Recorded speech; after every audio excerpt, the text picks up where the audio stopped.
they come on the scheduled time of the House.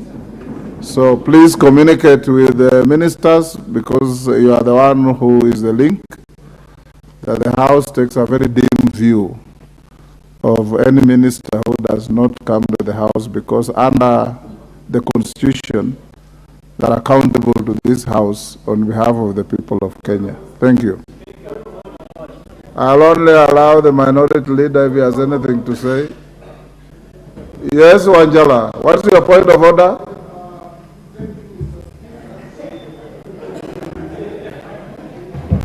Yes. Mr. Speaker, first of all, I want to thank the leader of majority for the issues he has raised again with that very minister. This is the very minister who sent police officers to frog march a member of parliament when she had grabbed a house belonging to the honorable member before she even paid for the house. She has no respect for the elected leaders. Wanjala. Sorry? That is extraneous. She is very arrogant. She has no respect for the elected leaders, and it is this house that vetted her. We are senior than her, and it must be on the record that we as members of parliament will be moving a motion to impeach that minister. Thank you, Mr. Speaker. I'll only give the minority leader, and then we move to the next. Thank you, Mr. Speaker. Your leader will speak for you. Thank you, Mr. Speaker. I just came when the Honorable Leader of Majority was on his feet regarding this matter, Mr. Speaker. Ordinarily, I don't delve into matters of cabinet secretaries and their engagement with the House. But on this one, Mr. Speaker, I want to adopt in totality the sentiments that have been expressed by Honorable Chungwa and add that there's something that seems to happen to people once they go to the executive. There are people who are in the executive who previously were in this house, like this particular honorable lady. Once they cross to the executive, they acquire some holier than life, bigger than life status, and they think that they can lord it over everyone. Mr. Speaker, as a matter of principle, this is the organ of government that oversees the other organs of government. Mr. Speaker, we oversight the executive, we also oversight the judiciary in terms of their budget, and we oversight the independent commissions. So this message must go out very clearly and loudly so, that regardless of who you are, and especially if you happen to sit in the cabinet, you must understand that apart from being answerable to the appointing authority, you are squarely answerable to this House. And if this House invites you, everything else can wait. In fact, must wait. And you run here to address the issues over which you have been invited. Mr. Speaker, I have heard a lot of complaints from my members here. A lot of complaints from my members here regarding this particular cabinet secretary, about how contemptuous she continues to treat not only members of parliament, but also the institution of parliament as a whole.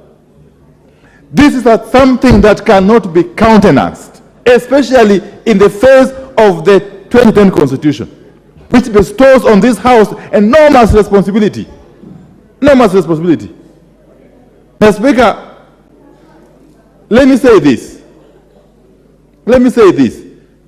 that if this House wants to protect its integrity, its credibility, and safeguard its independence and authority, it must use one such case as an example.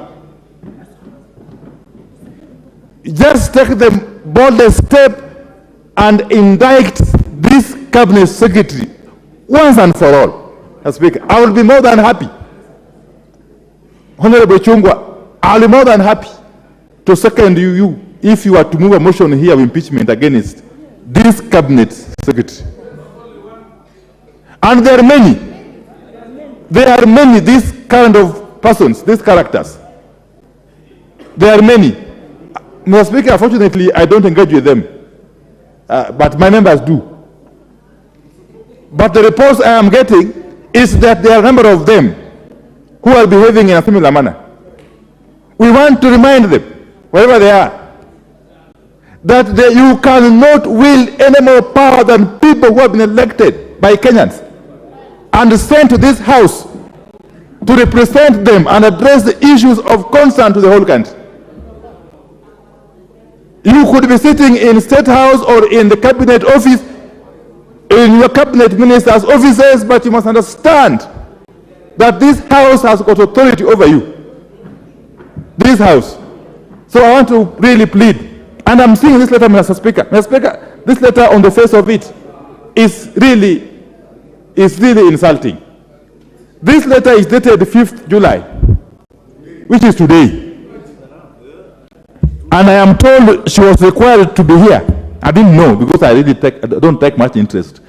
But I am told she was supposed to be here today.